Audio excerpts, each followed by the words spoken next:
Nżellulkom untukom merħba l-45 episodju mis-sensiela Migzon fejn illum għandna programm mimli daqs bajda, daqstant nibda mill-ewwel jiena llum għal darbu se nkun qed niftaħ is-siparju jien bil-tkellmu fuq il-logħba Internet Share bħakom dat-tim tal-internet skojta tnejn b'xejn. Tinduna li l-internet nilabu ħolma li prattikament illum kienet rebħa komda, rebħa kalma, rebħa fejn l-interu rejna rridu u rejna u kol li meta rridu nilabu, kapat li nilabu, forsi kummenti osra rigward il-loba nħedġitkom u kol biex sew meta kont intervjenijin. Kif kol meta kont jintervjenu l-kollegi tagħna tistgħu tinteragġiku jinħadu l-kummenti fis-sezzjoni li għandna posta marbuta ma' xandira, importanti li ovvjament nżommu l-kummenti fil-limiti tal-ground. Internet share. Konna qed ngħidu li llum rajt attitudni aħjar mill-plejers tagħna. Ovvjament konna qed nilabu home volli li tistenna illi nilabu hekk issa qed nistenna li din l-attitudni li rejna llum nurewa nhar il-ġimgħa mal-Ispezja u fuq kollox fil-konfront kruċjali li għandna kontra Porto il-ġimgħa d-dieħla biss rigward il-logħba llum kellna żewġ gols ta' Henrik Mkhitaryan u ta' Lautaro Martinez. Mkhitaryan illi tefa' first timer fil-kaxxa il-ġewwa illi ftit sekonda qabel kellu jagħmel barella, ma barella baqa' jilgħab bil-ballu u jitrebilja u jaħsibha. U mbagħad ovvjament kważi intilef il-ballu, biss mbagħad wasal għand il-midfielder Armen illi tefa' fix-xibka. U t-tieni gowl ġie mingħand plejer li fil-fema tiegħi illum naħseb kien l-aqwa plejer wieħed mill-aqwa plejers tal-logħba. Qed nirreferi għal Denzel Dumfries illi ta' llum wera li rrid u ġie premjat bl-assist illi minnu mbagħad Lautaro Martinez skurja gowl sabiħ ukoll minn barra l-kaxxa biex hekk l-Inter mhux biss sigurajna ruħna mit-tliet punti iżda wkoll erġajna trajna t-tieni b'waħedna anke l-fatt li kien hemm diversi riżultati illi ffavorewna fosthom it-telfit ta' Milan li ħajtkellem fuqha minn hawn ftit ieħor Clayton iċ-ċomba u Atalanta wkoll bħalissa m'għaddejja l-logħba bejn Roma u Juventus. L-Inter naħseb li jaqblilna drom filwaqt illi l-Lazio rebħu man Napoli ġewwa San Paolo. Osservazzjoni oħra li xtaqt nagħmel illum, jiena llum kont nibda Lukaku mhux il-Dzeko, raġuni hija Big Rom għandu bżonn il-minuti. Ma fimtix jiena li ħalla Lukaku bil-qiegħda jien kont nibda Lukaku llum ma Lautaro u mbagħad ħalli ma 70 minuta forsi nagħilgħu. Raġuni hi illi Big Rom għandu bżonn il-minuti biex jiġi ukoll tiegħu xi ħaġa oħra li ma qbiltx magħha ma di diġà tennejtha fil-programmi oħra għal daqstant mhux ħanelabora fuqha. Illi daħal Gagliardini u mhux għażlani fl-aħħar tal-logħba, infakkar biss li Gagliardini f'Dunju se jitlaq u għażlani se jibqa' magħna. Mill-bqija ma naħsibx li għandi ħafna xi nżid jiena min-naħa tiegħi llum. Nispera illi l-wirja illi rajna lill-Inter jilagħbu biha il-lejla narawha nhar il-ġimgħa mal-Ispezja u nibqgħu narawha sew meta nilagħbu f'San Siro kif ukoll meta nilagħbu barra minn San Siro għaliex il-wirja tal-Inter away hija ftit skadenti u ma tantx hi xi waħda tajba. Mill-bqija bravi ragazzi, grazzi ragazzi u naħsbu għall jmiss. Jiena li kelli xi ngħid il-lejla għedtu spazju għal waqfa żgħira u mbagħad jidħol iċ-ċomba biex ikellimna fuq Fiorentina Milan qabel ma mbagħad qegħdin ukoll stand by ġabdu l-Kopajt biex ikellmuna fuq Liverpool Manchester United. Imma għalissa jinsa naqataw waqfa żgħira u mbagħad jidħol iċ-ċomba. Forza Inter narakom iżjed tard u fi programmi oħra tal-netwerk tagħna il-Kamra Sportiva.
Lejl it-tajjeb ibtejjem l-listi u anke mhumiex jiddispjaċini li forsi llum il-vuċi mhix daqshekk tajba ma nisa ftit ma niflaħx. Però ovvjament xorta qiegħed hawn biex niddiskuti sfortunatament tal-foħra.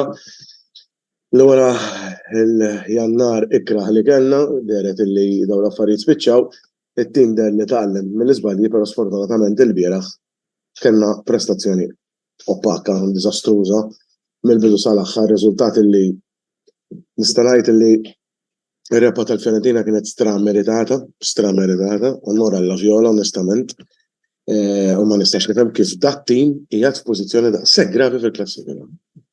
Jekk jilagħbu dejjem bl-intensità li lagħbu biha l-bieraħ, faċilment jitlu mal-ewwel erba'.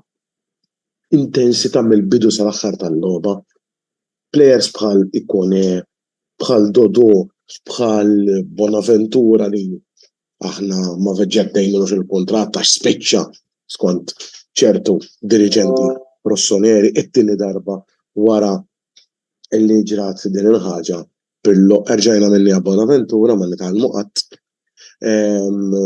Players bħal Amrabat player dak. Insomma, ħafna players ta' Fiorentina nutli toqgħod issemmihom għandhom difiża soda Bigor u Martinez Kwarta li kienu titolari l-bieraħ żewġ difensuri b'saħħithom, Bankina Milenkovic, player li Fiorentina rifjutaw 40 miljon mhux ta' darba, sejja minn klabs Taljani u Kabaranin, fosthom il-Milan stess. Però Fiorentina għandhom tim tajjeb ħafna jiena oġbuni, ħafna u rebħa strameritata nerġa' ngħidha. Min-naħa tagħna ma nafx ġara, naħseb illi kienu orjentati wisq fuq il-logħba tagħna l-erba'. Ovvjament qed nirreferi għal partita Tottenham Milan li ħadet tlabna l-erba' li ġej fil-Tottenham Hotspur Stadium fid-disla flaxija, fej bażikament din nisperaw li tkun l-aċċess tagħna għal kwarti tal-finali tal-UEFA Champions League wara nuqqas ta' 11 sena. Mela, x'rid ngħid fuq il-partita? Qabel xejn però naf li forsi mhux kulħadd jekk nisegwi bħalma segwina, allura nixtieq nagħti ftit informazzjonijiet dwar l-istadium ġdid. L-istadium ġdid illi jidher li fl-aħħar għax ilu ġej snin, però jidher li fl-aħħar il-Milan jidhru li sabu li żona la Mawra li tiġi żona tal-ippodromo, li ma jafx l-ippodromo qiegħed biss kilometru u nofs stop waħda tal-metro l-underground biex niftehmu, li taqba ta' San Siro, il-linja griġa biex ngħidu hekk, stop waħda qabel San Siro għandek ippodromo. Hemmhekk bejwitu ieħor ifhem issa ma nafx eżatt. Il-Milan qegħdin jippruvaw jibnu il-ground ġdid. Ground illi jidher li l-Milan talbu b'mod uffiċjali li jkunu minn l-Inter.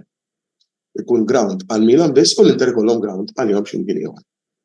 Barra l-ground hemm ċans qawwi wkoll u kelli għandna l-ewwel vista għadha fil-viċin ma nafx hekk tifettilli x'tar saqlaw, is-sinjorina teha illi qed tilgħab mad-dawl li għandu quddiem, fettilla tilgħab mad-dawl illum.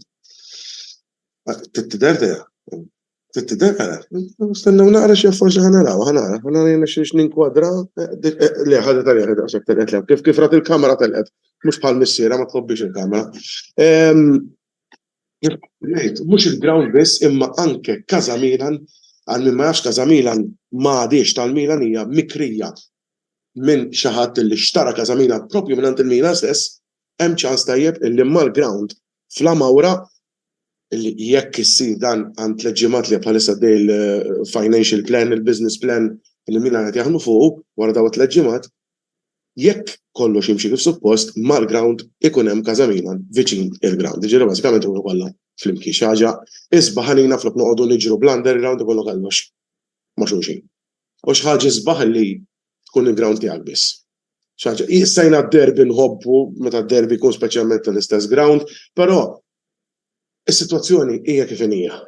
Ikollok ground għalik taqli iktar flus. Introjtu jitjieb, allura ovvjament hija aħjar. Issa, dik bażikament biex nagħlaq din ħaġa. Il-bieraħ ukoll kienet ġurnata daqsxejn ta' memorji għal raġuni illi l-bieraħ għalaq 5 snin mejjed u hawnhekk nixtieq ukoll nibgħat il-kondoljanzi u tannija kbira lill-familja ta' David Astori illi l-bieraħ għalaq 5 snin mill-mewt tiegħu u ġiet eżatt il-partita bejn Fiorentina u Milan. It-tim illi sfortunatament kien miegħu meta miet u t-tim li beda l-karriera miegħu ġewwa il-Milan. Fi 13 minuta kien hemm minuta ta' waqfin ċabċib biss il-ground kollu xi ħaġa emozjonanti ħafna sabiħa ħafna u li anke issa ngħidha jaqbadni ċertu tkexkix. Ma stax ma semmix. U fl-istess ħaġa wkoll ħaġa oħra nixtieq ukoll nibgħat tannija kbira lil Massimo Ambrosini, ex-plejer tal-Milan, illi għandu t-tifel tiegħu li stab b'marda diabete, jiena nista' nifhem għax jiena diabetiku wkoll allura ovvjament nifhem l-uġieħ, nifhem il-preokkupazzjoni tiegħu diabetes type 1 nibgħat it-tannija tiegħi. Naddu lura għal-partita, skużawni jekk forsi ħadda xejn fit-tul, però xtaqt li nsemmi din il-ħaġa. Nirridu nitwanaw għal-partita bażikament mill-Milan m'għandix nitkellem ħlief għandna żewġ plejers mhux se ngħid iktar il-Messias. Mhux se ngħid iktar il-Messias. Dal-aħħar Messias qed jogħġobni, allura ħammura xi ħaġa ġdid. Ante Rebic. Hawn xi tim li jridu imma 5 miljuni. Ix il-veru ma nistax nifhem jien kif da jista' sejjaħ plejer. Kif tista' sejjaħlu plejer? Bir-rispett kollu leħ. Kemm hawn xejdu Origi imbarazz li preferi l-Origi minn Rebic żgur bir-rispett kollu. Xejn ma għamel fil-partita, ġiru jniżillu l-blalet, billi niżel ballu ġiru. Rebic qatt ma ssibu. Għax orajt jieħel deketelare, u deketelare. Għalmenu prova jaqbel ġiex plejers, iprova jitfa' cross ma mexej kbir, da. Ma mexej kbir. Imma rrid nofs deketelare u ma rridx 10 Rebic. L-uniku żewġ żbalji li għamel Pioli l-bieraħ kienu dawn. Il-formazzjoni inizjali qaqqas kan ċejfu għax bażikament ir-riserva uffiċjali tal-EAW huwa Rebic. Mela labu. Deketelare lab flok Brahim Diaz ħass xi ħaġa nisperaw li jirkupra sena l-erba' li ġej għalkemm nimmaġina li jilgħab Rada Krunic li nħass ħafna għal min jgħajru. Nibqa' ngħidha li ma jfirx fil-futbol bir-rispett kollu. Iż-żewġ żbalji ta' Pioli kienu l-ewwel waħda. Qed nitilfu, sorry, mhux qed nitilfu, xejn b'xejn halftime. Qasderna, xut wieħed ta' ġil. U fil-halftime ma nbidlu l-ħadd. Waħda u t-tieni bidla, it-tieni żbaljatura ngħidu hekk fis-sostituzzjonijiet kienet taqla l-Benna Ser li nifhimha li ġej minn inġeri u ddaħħal il-Bakayoko. L-editura du kif qal illi il-coach żbaljax daħħal il-Gagliardini li se jitlaq f'Ġunju mhux il-Lażlani. Nifhmu għandu raġun. Jiena ngħid li Bakayoko mhux talli se jitlaq f'Ġunju. Talli dan huwa defensive midfielder, qed titlef wieħed b'xejn, ġie il-Bambin. Qed titlef wieħed b'xejn, it-tim qed jaqa' lura u inti x'tagħmel? Qed tkompli taqa' lura. Għax iddaħħal defensive midfielder. Meta għandek il-Laster Franks u l-Tommaso Pobega, żewġ plejers fuq il-bank, male, indaħlu l-Bakayoko. Li għal min ma jafx kienet it-tieni preżenza tiegħu dan l-istaġun. Wara Monza Milan. F'Monza Milan nifhem li daħal Bakayoko għax konna web xejn minn fuq u ridna nsaħħu nofs il-ground. Allora daħalu. Imma bieħ nitilfu web xejn, terġa' daħal Bakayoko. Kont għandha Pioli ma nistax nifhem. Jien min issemmu ngħid Pioli out, qed ta' Pioli out, għamilt minn ngħidha iva. Però l-lum minn is-sej, da ma jistax kun kull telf għadha miskin fl out, għodu sejrin hekk. Għalkemm kien hemm ċertu nies l-qalwa u mhux Maltin, però jiena mista ngħidha. Jiena ngħid biss illi l-bieraħ għamel ċertu żbalji, però dak kull coach jagħmel żbalji. Xi ħaġa barra mill-futbol Taljan, Klopp għamel ħafna żbalji dal-istaġun, imma llum mhux battal l-iżbalji, Ten Hag, staġun enormi. Però llum, insomma, sa nitkellmu aktar tard fuqha. Biss l-iżball illi saru kienu dak. Mill-bqija partita, medjokrissima u riżultat straq-meritat biex ma ngħidx illi 2-1 ukoll qiegħed hekk għall-Fjorentina, għax kieku rebħu 2 x'hekk naħseb kien ifu ħaqhom iżjed, però skurja fl-aħħar tiegħu li biex ngħidu hekk fottilhom clean sheet. Ma nafx għandni xi messaġġi sur editura jgħidli inti? It-tlieta l-intom insellmilkom, naqrom jien jew tgħidhom li inti.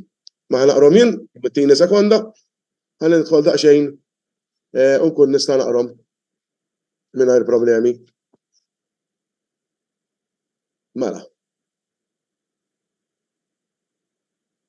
Xorta qegħdin tajjeb fejn qegħdin fil-klassifika l-vjola. Le, ma naqbilx miegħek Michael ta'. Ma naqbilx miegħek. Le, assolutament. Jien nibqa' ngħid anzi illi l-Fjorentina ħaqhom ikunu top fuq. Jekk jilagħbu bħalma labu l-bieraħ, bħala Fjorentina għandi anke ħbib tiegħi jżommu mal-Fjorentina waqt minnhom kienet jara anke l-partita. Jgħidulek is-supporters ħanejda bit-Taljan ma tneqlebha bil-Malti. Grande kolle grandi, pikkola kolle pikkole. Mal-kbar juru snienhom maż-żgħar jew joħduha relax. Ibatu.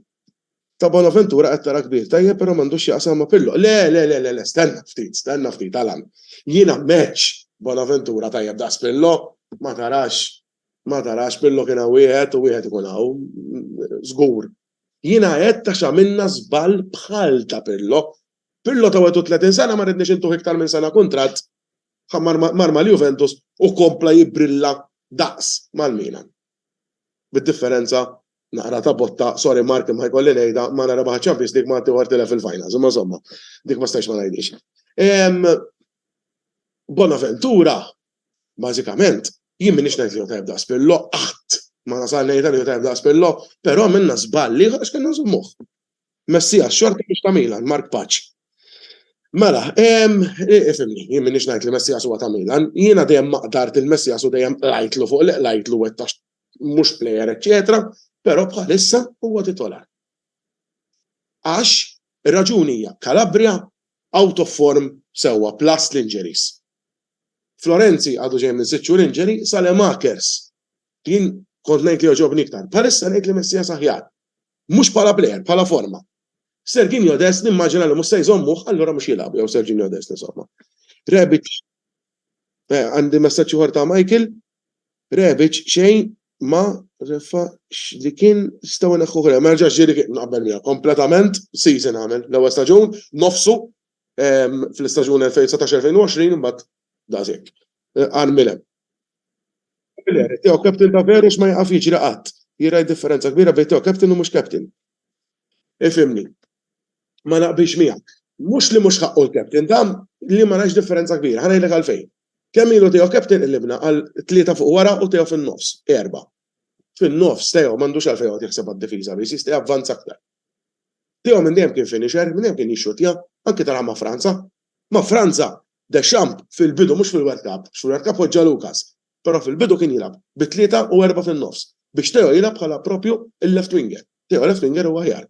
Il-captain si tixraqlu iktar. Temmen li tistgħu tirkulhom li Tottenham Iva. Din li ngħidha it-Tottenham bir-rispett kollu. Tilfu mal-Wolves il-bieraħ, minix immaqdar il-Wolves, però tilfu mal-Wolves il-bieraħ plus ma kollhomx staġun tajjeb. Tajbin it-Tottenham home u mhux qed ngħid li ħanirbħu. Però nemmen li nistgħu nerbħu. Jew niġu draw. Bidra kuntent, nistax noqogħdu xejn b'xejn nilagħbu 90 minuta fuq wara. Interessani ġej. Nistgħu qasdars u lejn l-asta. Jiġri l-istess bħalma ġara fil-2010-2011 bid-differenza li l-gowl ta' Crouch tid-darba kien ta' Brahim Diaz. Lil tirkulhom ġo London. Lil Yids nimmaġina li qed tirreferi għall-Spurs Laqam ta' Tottenham Yids. Nisperaw li nerġgħu niġu draw u ngħaddu għall-logħba li jmiss David. Brady. Tajjeb. Mela, proset ċomba titkellem tajjeb speċjalment fuq ta' Messias għax vera play limitat li ma bħala software fuq dekatelara x'taħseb taqgħu l-Spurs jekk tridu. Mela, grazzi tal-messaġġ tiegħek Brady wkoll minn nista' ngħidlek illi Messias kif diġà spjegajt bħalissa le mhuwiex play tajjeb assolutament, però qiegħed on form allura nemmen illi fil-verità bħalissa ħaqqu jkun titolar.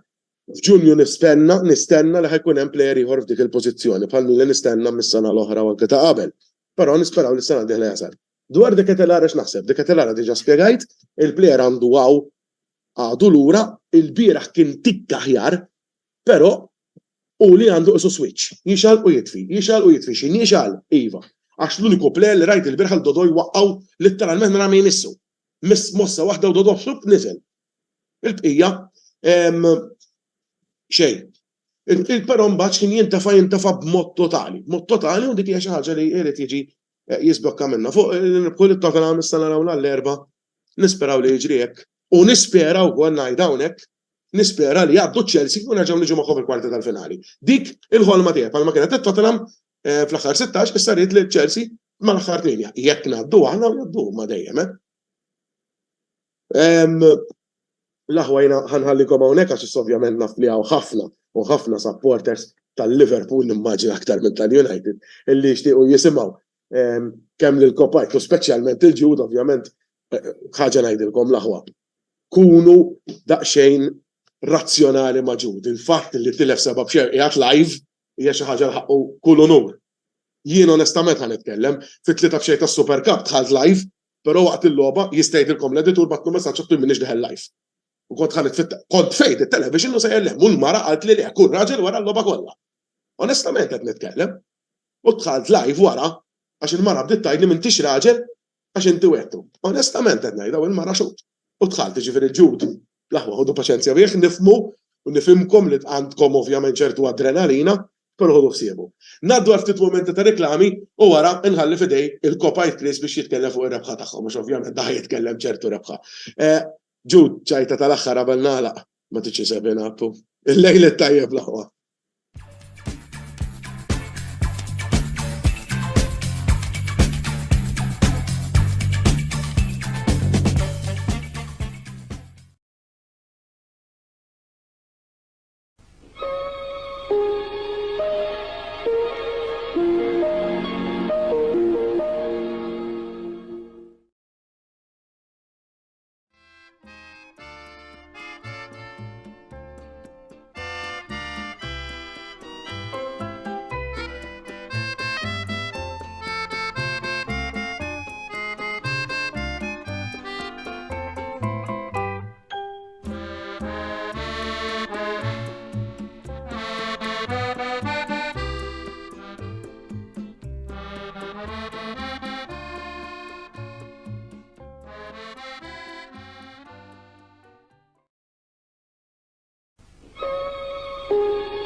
Segwaċi tal-Kamra Sportiva, segwaċi supporters tal-Liverpool tal-United, illum ħankun qed nitkellem dwar żomm waħda x'naħseb ġabu draw. Le, għadna rbaħna l-logħba seba' b'xejn, logħba kbira. Fl-aħħar għall-ewwel darba fil-programm Mix Zone qed nitkellem u nċarraq naqqa' ħalqi għax dejjem ikolli problema, dejjem inkunu hemm mhux problema. Kont ħanilbes sju tal-okkażjoni bħal Den Haag u naqqa' Polo hawnhekk, imma ddeċidejt li nilbes ix-xalla bil-kollezzjoni li għandi bil-Pimbages tal-Liverpool. Xrebħa dik Reds, xrebħa dik fl-aħħar qed nuru t-true colors tagħna, fl-aħħar qed nuru lis-supporters tal-Liverpool kif ukoll l-avversarji tagħna. Dawk li kienu qed jikkomplejnjaw li Liverpool spiċċaw, ma naħsibx li spiċċajna. Inżommu saqajna mal-art, jiġifieri ma jfissirx li għax erbaħna strictly speaking il-laqwa tim tal-United aw il-laqwa tim tal-Premier League seba' b'xejn. Tkaxkira u tidwira ġifieri ma qas kont qed nistenna li ħanerbħu seba' b'xejn, fil-verità kont qed nemmen li nistgħu niġu forsi draw Jew l-iktar jekk nerbħu biskor narrow margin ta' 1-0, però li terbaħ 7-0 kontra tim organizzat u ddixxiplinat li transformah Den Haag u fl-ewwel ħaf rajna ħaf żewġ timiet close ħafna ta' xulxin. It-tieni ħaf ġibna l-iskor ta' 7-0 6 goals fit-tieni ħaf, jiġifieri xi ħaġa inkredibbli, xi ħaġa li s-supporters tal-Liverpool ovvja ħatallihom, ovvja mhux ħajoqogħdu reqdin u ovvjament ħajċelebraw u ħajaqbdu ma' dak u mal ieħor, l-aqwa li ma naqgħux fil-personal u l-aqwa li nkomplu naraw dat-tim tal-Liverpool jiġġieled issa l-importanti post fiċ-Champions League. Il-post fiċ-Champions League huwa kruċjali, forsi Liverpool jagħmlu revamp fis-sajf fejn jixtru ċertu players, forsi nixtru l-ġud, mhux il-ġud Samuel Kawki però li l-ġud Bellingham u nagħmlu naqgħa moħħna forsi nġibu dak il-post. U nkunu nistgħu ngħidu li ġibna xi ħaġa din istaġun. Kif tafu ċ-Champions League huwa diffiċli ħafna biex you overcome the score ta' 5-2. Illum kienet xi ħaġa speċjali u ma jfissirx li ħadd tiġri fuq logħba oħra. Jiena nerġa' ngħid lis-supporters tal-Liverpool inżommu saqajna mal-art. Nirringrazzjaw ħafna lil Lucky Charm tagħna l-Alex Ferguson li kull darba li jkun fil-ground kienet dak li jispiċċa jitħaq. Oh, Alex Ferguson id-dendel il-geddum. Kull darba li jitkellem jiena mhux ħanattakka lis-supporters tal-United għax jiena fl-aħħar mill-aħħar is-supporters tal-United ħafna minnhom huma sħabi. Kull ma naf supporters tal-United tnejn li jibqgħu hemm jidhru fit-tajjeb u fil-ħażin fosthom il-ħabib tiegħi Ġud.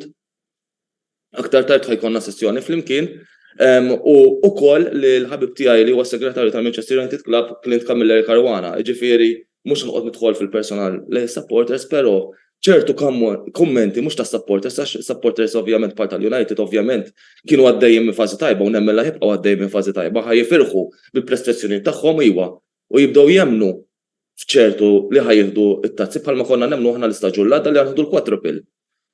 Konna nemmnu għas-supporters tal-Liverpool u s-supporters tal-Liverpool il-quadruple intemmet fl-aħħar tal-istaġun għalihom meta tlifna l-league. Fl-aħħar li kien hemm is-City they turned around the result to 3-2 mal-Aston Villa u tlifna ċ-Champions League ta' 1-0. Ġifieri hemmhekk konna sal-aħħar li nista' ngħid illum il-United intemmet ilhom iċ-ċans tal-quadruple li ma għadhomx fit-tellieqa tal-league, nemmen li mhux ħajkunu għadhom fit-tellieqa tal-league. Ġifieri kollox jista' jkun imma nemmen li d-daqqa tagħna li tajnihom tiswihom ħafna.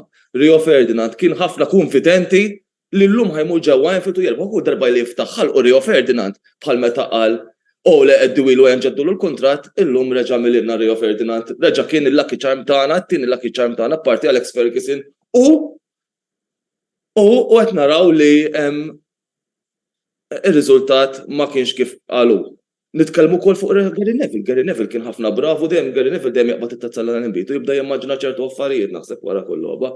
Gary Neville qal li Rashford ħajġib fil-boot lil Trent Alexander-Arnold. Laqqas għamel xejn illum Rashford, laqwa player li għandhom mill-United, player li jiena nammira ħafna, player li mhuwiex kiesaħ, hemm ħafna aktar players antipatiki fit-tim tal-United fosthom Bruno Fernandes illum xeba jibki.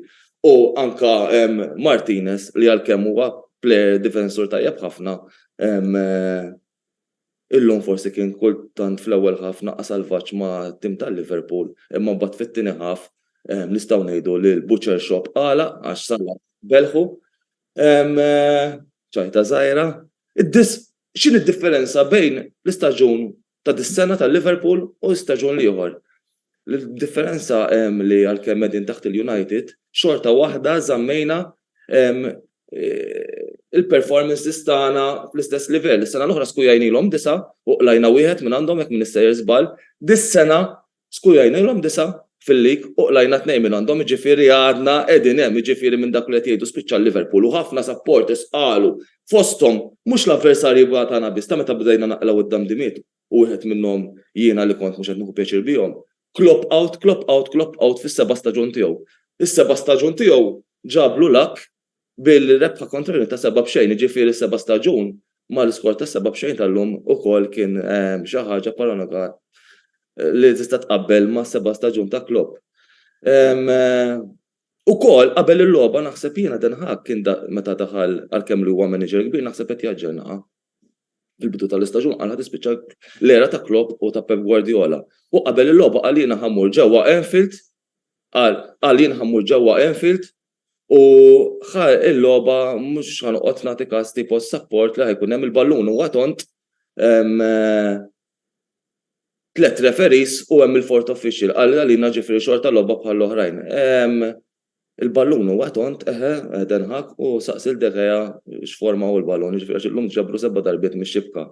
Jiena dawn l-affarijiet għalhekk nibqa' ngħid. Nerġa' ngħidilkom supporters tal-Liverpool nżommu saqajna ta' mal-art, illum kienet rebħa tajba ma tajjeb ukoll li nagħtu risposta lis-supporters tal-United u l-klabb tal-Manchester United naqbdu naqa' magħhom. Il-kummenti ħan nirrisponduhom aktar tard jiena u Ġud, ġifieri il-kummenti ħalluhom għalissa. Ħanat ir-ratings tal-players kollha llum it-tim kollu nistgħu ngħidu li għamel performance ta' vera. Jiena wieħed minn dawk li bdejt forsi nikkritika naqallajna biex taqt il-ġota flok Gakpo. Għal darbohra Klopp għalli inti sejjer żball kopajt u jiena għandi raġun.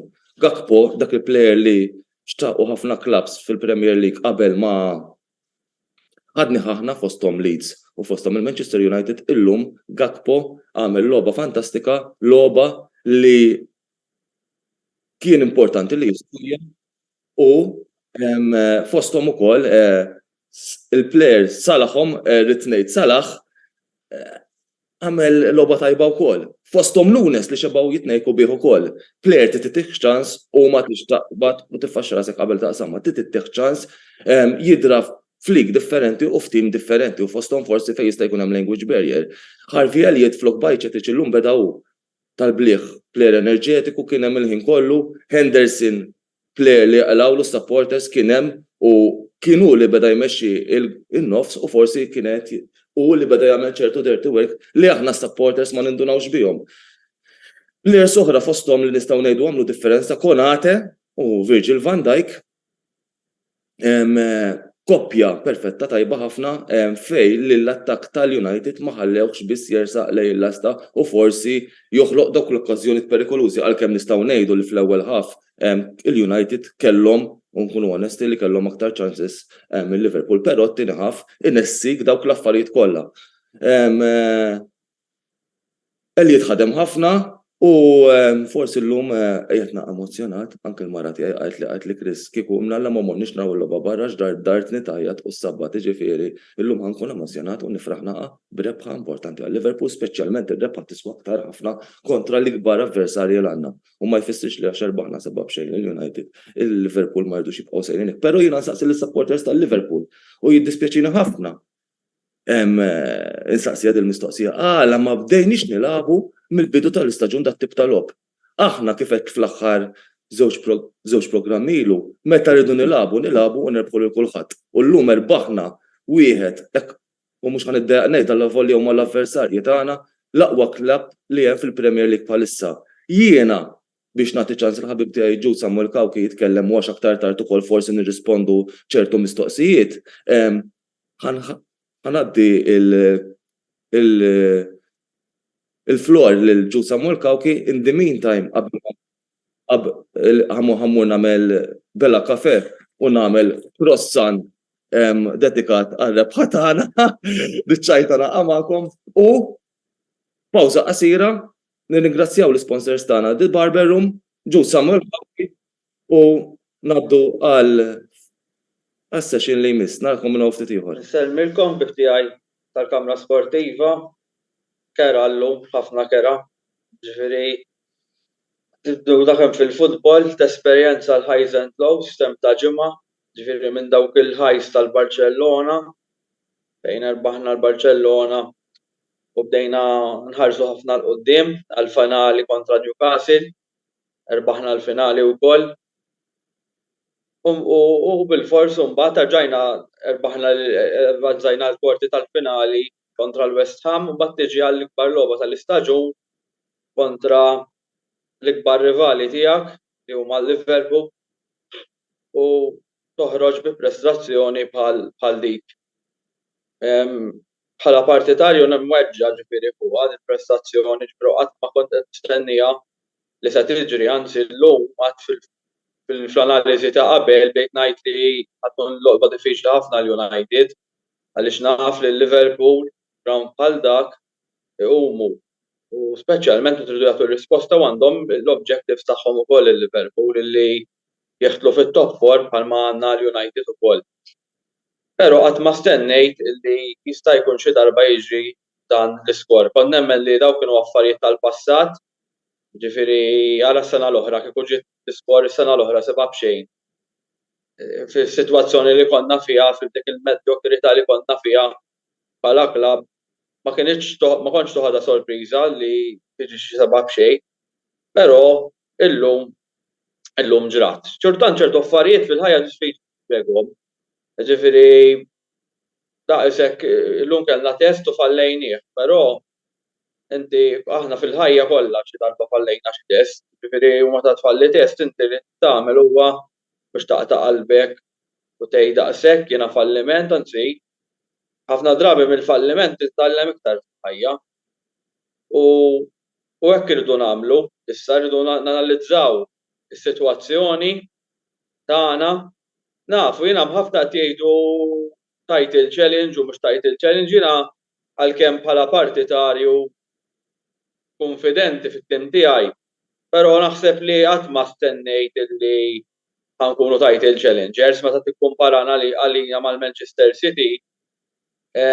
Naħseb li anke Arsenal li tkunu aktar konsistenti, imma wkoll ma rridux ninsew ukoll il-fatt li l-United qegħdin jilagħbu kważi 3 darbiet kollu kull 3 ijiem qed ikollna logħba, ġifieri aħna l-iktar tim li labna wara l-World Cup u ma tistax tinjora dak il-fattu bi skwadra li nistgħu ngħidu wkoll ma tantx hija daqshekk kbira.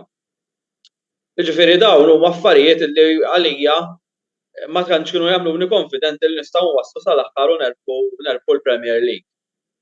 F'kompetizzjonijiet oħra għadna hemmhekk, ġifieri ejja ma naħsbux nibdew mmorru mbagħad fl-estremità issa kien hemm kummenti li tara għax it-torta tenħag u għax daqqa waħda sal-plejers kollha saru ħsiena, mela kif tista' inti minn Barcellona u Newcastle performances tajbin u konsistenza daqqa waħda sar kulħadd ħażin.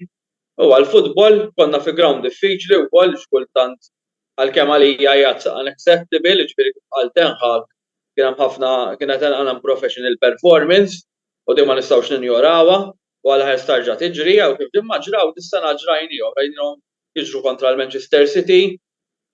Ġifieri l-away form dis-sena kienet diżastru ma' timijiet il-kbar, tlifna mas-City 6-3, tlifna mal-Arsenal 3-2, tlifna mal-Liverpool illum 7-0, ma' Chelsea ma rbaħniex, ġifieri għalkemm iċ-Chelsea naħseb tgħid l-ar Chelsea tim ta' Chelsea dis-sena l-istess ma rbaħniex u ġifieri l-away form dis-sena kienet naqra concerning u anke dak l-erba' li qlajna mal-Brentford.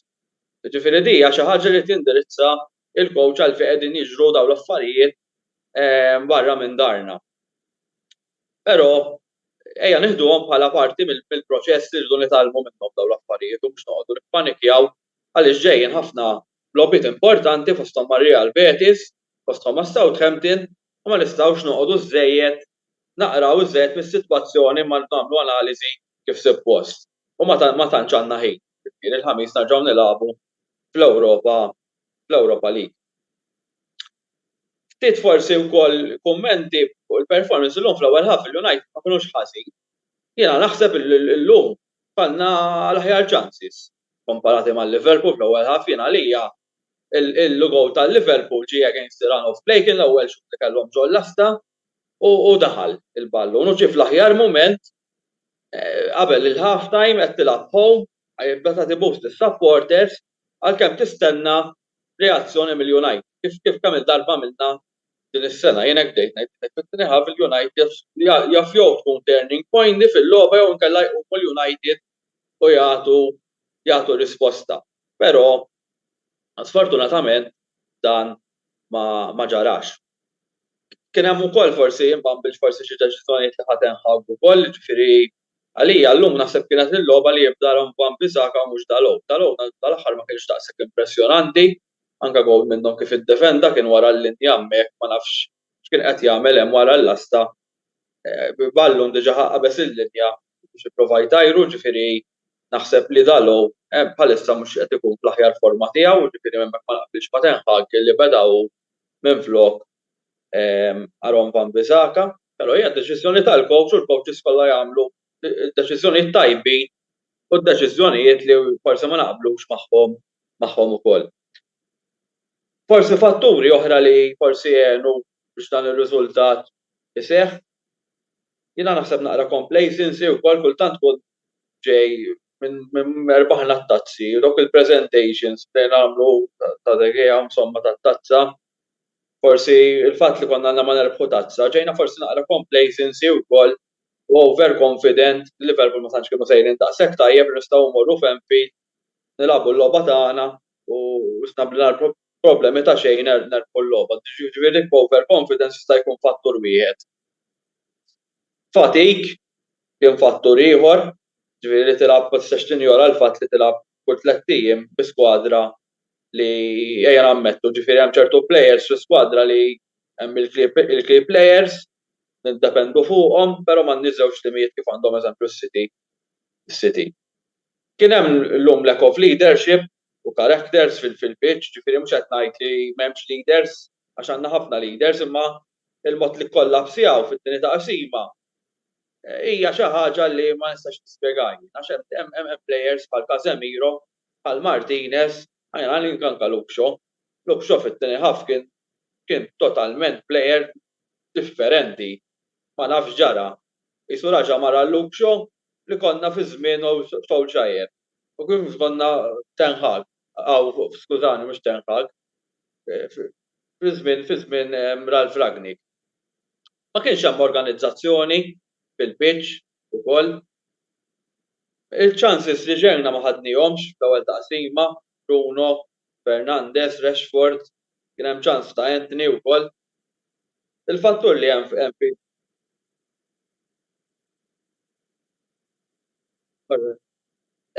il-fatt li huwa Anfield huwa ground diffiċli wkoll, il-fatt li tlifna rasna fit-tieni taqsima ukoll ġifieri inti kif tista' inti meta sejjer ħażin fix-xogħol ma taqbadx titlaq il barra fis-sens jiġik ġurnata ħażina ma taqgħodx titlaq lem illum għax ġitni xi ħaġa ħażina tibqa' tilab u tibqa' temmen li tista' tinbidillek il-ġurnata u kif tista' ttejjeb illum ishom day through in the tower illum ġifieri jgħidu l-Ingliżi.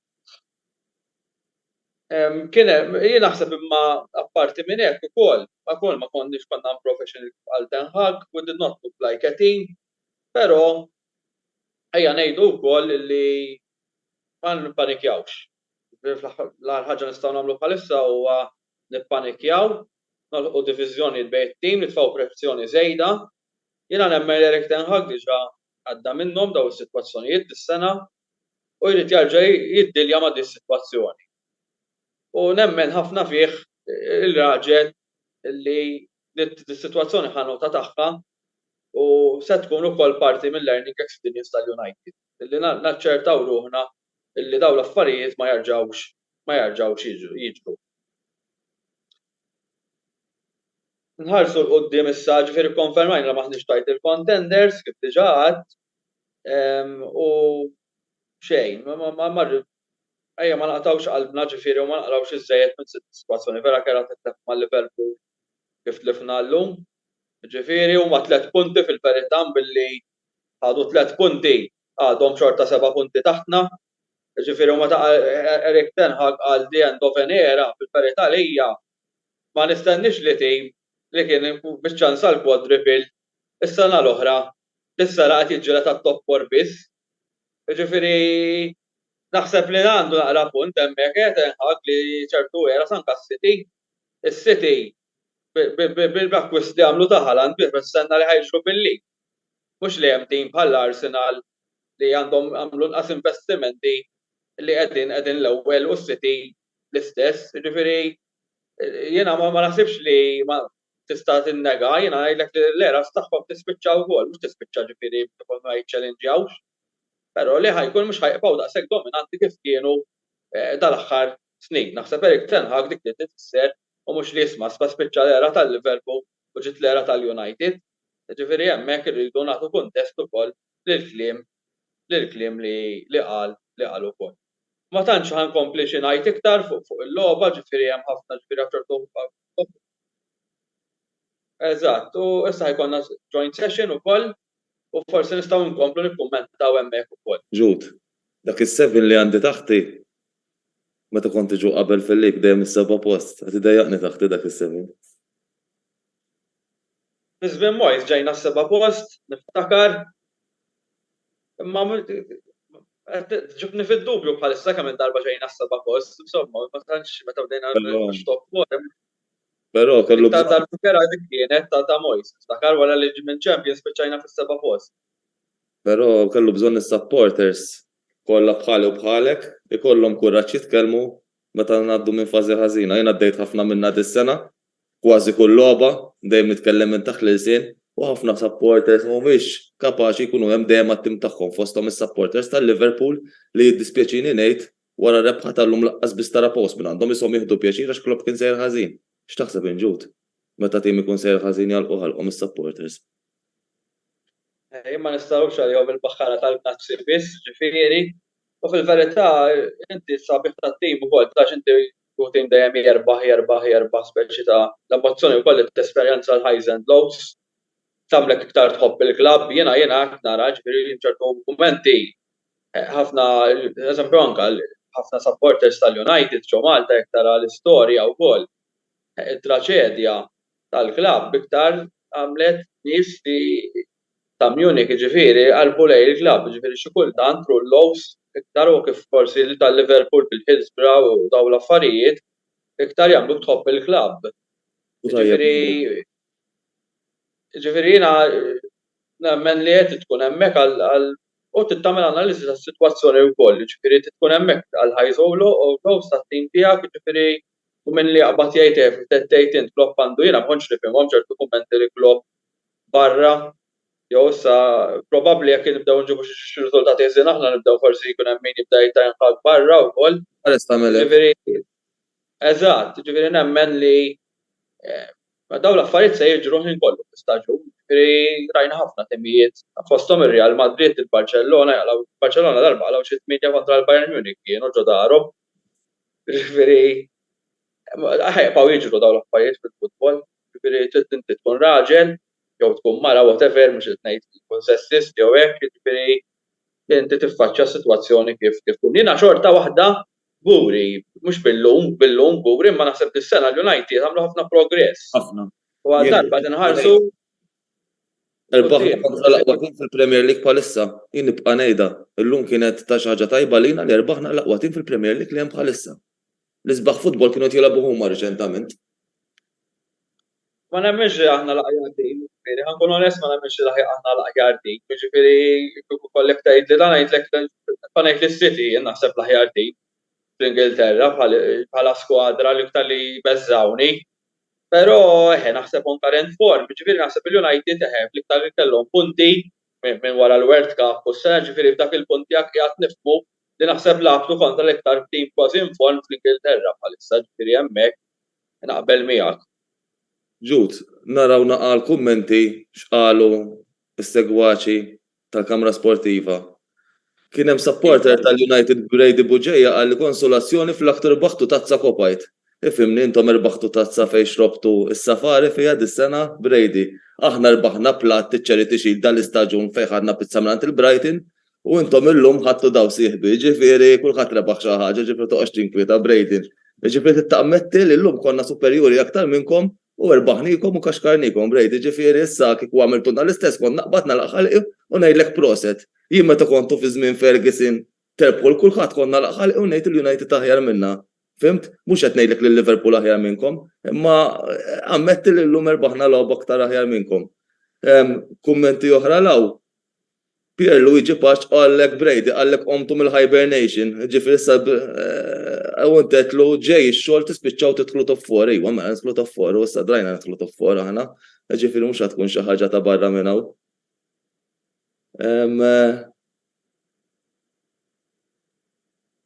David Azzopparti qal li proset erba' kelmiet ta' vera, David Azzopparti huwa supporter tal-Liverpool. U kif qalu wkoll li di qatt ma konna qed nistennew wara nerbħu b'7 u jiena naqbel miegħek David 7 kienu xi ħaġa li ma kontx qed nistennija, però kien ħaqhom jiskujjawhom dawk is-7 goals. Ma waqfux Darwin Gakpo salaħ qed naraw relazzjoni ġdida tinbena u issa nibqa' ngħid ukoll huwa idonju li Liverpool ineħħu Salah. Ġifieri jekk ħajaqbel magħhom ġifieri ma jkunx ideali li naqbdu nbiħħuh dal-istaġun għalkemm forsi kien hemm diskussjonijiet dal-aħħar u forsi fejn qed jiena wkoll hekk għandniex inneħħu Salah to cash in the money from him. KJ Camilleri ma nafx interessax lilek ġud dal-kumment. Kont dan ġifieri plejer wieħed ibiddel tim. Ma nafx KJ jekk mhux qed tgħid lili jew il-ġud. Skont dan jiġifieri plejer wieħed ibiddel tim. Tal-Biżaka forsi fil-kumment ma nafx forsi dik ta' Dalot u ma nafx jiena l fl-ebda moment li kumela f'Van Biżaka jekk għal dak il-kumment mhux qed ngħid ħadd inbidel il-logħba. Just kien kumment qabel il-logħba li stennejt iktar li ħajkun hemm Van Biżaka minflok Dalot għax naħseb li huwa difensur aħjar minnu, però minn fl-istess ħin mbagħad naħseb biex jattakka Dalot u aħjar, ġifieri jagħti crosses aħjar naħseb minn Van Biżaka. Ġifieri going forward huwa naħseb aħjar minn Van Biżaka, però bħala difensur naħseb li meta tilab f'Anfield naħseb illi kont nistenna li jibda Van Biżaka. Ma jfissirx li kien ħajinbidel naħseb ir-riżultat. Jew konna ħanerpu jew xi ħaġa ġast rid nagħmel osservazzjoni fejn forsi ma qbilx ma' Erik ten Hag. Jekk dejjem qed tgħid għal dak il-kumment ta' wieħed plejer, l-ebda plejer waħdu ma jbiddel l-andament tal-logħba sakemm ma tkun xi waħed logħba close ta' xi xejn b'xejn u jkun hemm plejer li jivvinta gowl individwali. Ġifieri jew hekk li tgħid tisma' speċi ta' hemmhekk rabbaħilek plejer gowl spettakolari logħba jew xi gowler eżempju li jkun fine form li tgħid xi kultant logħba rabbaħilek il-gowler. Imma le, I mean it's a team effort u llum il-United ma kinux bħala team. Ġifieri dik ir-raġuni li tni għall-logħba li kollapsjajna totalment ma kienx hemm link-up bejn id-difiża, l-midfield u l-attakk. Konna group of individuals u daqshekk kif konna ħafna tal-aħħar snin. Ġifieri nitgħallmu minnha d-sitwazzjoni. Għadda kumment ukoll għadu kemm għadda kumment issa David Azzopardi kif qedtilkom huwa supporter tal-Liverpool u qal li ħa pjaċir li skorja Bobby Firmino. Lillum ukoll meta ħabbar li se iktar dil-ġimgħa stess qal li ħajtlaq lill-Liverpool. Bobby Firmino huwa striker li jiena vera nħobb, striker li huwa tret fil-kaxxa avversarja, striker li gowl jivvintaħ u jaħdem mat-tim mhijiex egoist u fil-fatt il-aġent tiegħu dil-ġimgħa stess qallu isma' li tkellimni dwar clubs qabel ma nispiċċa l-istaġun, jiġifieri l-fokus tiegħu ħad tkun forsi differenti minn plejers oħra ġġa telqu l-Liverpool il-fokus tiegħu li jispiċċa mal-Liverpool bit-tajjeb u jkollu focus biss fuq il-Liverpool. Ġifieri Bobby Firmino wieħed minn dawk il-plejers li naħseb kull tim jixtieq. U fil-fatt milux ukoll Gary Neville qal l-istess kliem li Bobby Firmino huwa plejer li ssibu jadatta f'kull tim li jista' jingħaqad miegħu. Ma nafx. Hemm kumment ta' sieħbi Glenn Bela wkoll insellimlu minn hawnhekk il-Glenn nafu personali wkoll. Skor żgħir jew kbir xorta 3 punti 3 punti United must bounce back and leave this game behind. The future is bright. Ekku jiena hekk nibda ngħid. Ġifieri għalkemm l-iskor ikun jidher daw forsi anke l-goal leverage ifottihulek ftit ġifieri dak iktar u moralment. Però fil-verità xorta 3 punti, ġifieri f'daqqa waħda Liverpool ma ġewx bi -7 ġew 0 u ġabu drop fil-klassifika, ġifieri ejba ma 3 punti tieħu, ġifieri jekk jinbidlu regoli jinbidlu ma bħalissa għadhom li 3 punti. Ġifieri il-United għadhom ħafna f'pożizzjoni healthy ħafna. U għal min beda jemmel ħanieħdu l-lig, forsi ħa xokk dan il-bdildin, għalli qatt ma minn ħanieħdu l-lig, ġifieri hija xi ħaġa bħalija xokk għall-istorja tal-klabb vera, però fl-istess ħin għall-andament tal-istaġun mhux li naħseb ħadd biddel xi ħafna. Aħna tragward kien top 4 nerpu tazza diġà rbaħnija u għadna f'żewġ kompetizzjonijiet oħra ġifieri l-FA Cup u l-Europa League. Ġifieri ma naħsibx li dan ir-riżultat se jbiddel wisq l-andament tal-istaġun. Ġifieri jekk nhar il-ħamis nagħtu performance tajba kontra l-Betis u narġgħu nerpu kontra s-Southampton, naħseb li l-logħba titnesa bil-mod kif jintesew ħafna affarijiet. U meta nerġgħu nilagħbu kontra l-Liverpool inwettbuhom illi d-darba forsi jkunu huma illi jibqgħu mhux aħna. Jiena naqbel ukoll mal-kumment ta' Glenn għalkemm m'iniex supporter tal-United, li the future is bright għandkom żewġ players ta' vera ġifieri bħal Garnacho jien x'kien daħal illum bdejt niddejjaq tara jagħmilhom xi waħda Garnacho. Ġifieri għalkemm l-logħba ġiet ħażin u kontra l-United illum the future vera is bright. Forsi li jrid joqogħdu attent kulħadd iżomm saqajh mal-art u forsi wkoll jiena ma qbilx ma nafx qbilx inti ġud mal-kummenti ta' Ten Hag ta' qabel il-logħba li tipo beda jgħid għax Anfield u mhux Anfield. Anfield huwa naħseb stadium tqil jiena u lek ma toqgħodx attent u tieħdu for granted bħal maħna k'eżempju morru Old Trafford hekk ma naħduh for granted ħanaqilgħu damdima sew ukoll. Ġifieri Jista' jkun li għamilha b'istrateġija biex forsi l-players ma jitfax pressure żejda u forsi isma' da vera ground normali jew jista' jkun li forsi kif inti huwa barrani u mhux imdorri daqshekk dik l-intensità ta' support li għandhom il-Liverpool bħal meta kien Ferguson eżempju li huwa bniedem li tista' tgħid veteran kien dik l-area li forsi Erik Ten Hag peress li huwa coach barrani forsi ċertu affarijiet għadu jidrom ukoll u naħseb next time li nilagħbu f'Anfield ċert li naraw United differenti. Qabel ma nagħlqu nixtieq ngħaddi messaġġ Antonello anke ma jimpurtax. Nselli l-ħabib tiegħi Sandro l-Grek il-Kukku illum qed li ħanselli għalih u forsi bħalissa għaddejna għandu bżonn naqa' support u hekk u nixtieq li l-Inter jerbħu tazza għax hu supporter tal-Inter u ngħidlu forza Inter minnaw u jalla ikun lura magħna saħtu malaj kemm jista' jkun. Ġud tgħaddi l-messaġġ inti biex nagħlqu għax ma nafx kellna nagħlqu ma nagħlqux u peress li llum kien hemm għadu kemm kien hemm wieħed individwu għalhekk illum tal-United tiegħu huwa fihom l-kontra da għall-kumment qalu Ryan James Butajjar ma u forsi talaq naqa' il-kummenti u tgħid xi jmiss. Nirringrazzjaw l-sponsors di Barber Room u komplilhom naqa' Ġud.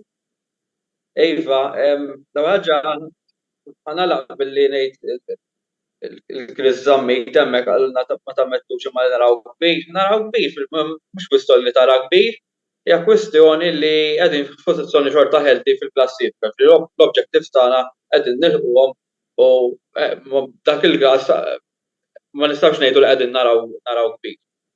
Imma ħanalaq billi ngħid once again ma naqrawx żejjed minna dis-sitwazzjoni affarijiet li jiġru parti mill-logħba u parti mill-futbol diżappuntati però nħarsu l-qudiem għall-logħob illi ġej. Nirringrazzja lis-segwaċi kollha illi segwew dan il-video wkoll, dan il-video ikun YouTube ukoll. Nirringrazzjaw l-sponsors li Barber Room ukoll il-programm li jmiss se jkun għada fid-9 fejn se jkollna l-analisi tal-partita Roma kontra Juventus kif ukoll minn Mark kif ukoll minn Andrew Żar fil-Grand Prix tal-Baħrejn. Ma minn naħa tiegħi se nagħlaq hawnhekk għax għandi bżonn nistrieħ naqra wara fil-logħba tal-lum. Insellmilkom tiegħi. Grazzi tal-li segwejtuna. Grazzi tal-li segwejtuna lis-supporters kollha tal-Liverpool u tal-United ngħidulhom you never walk alone at the end of a storm there is a golden sky. Saħħa.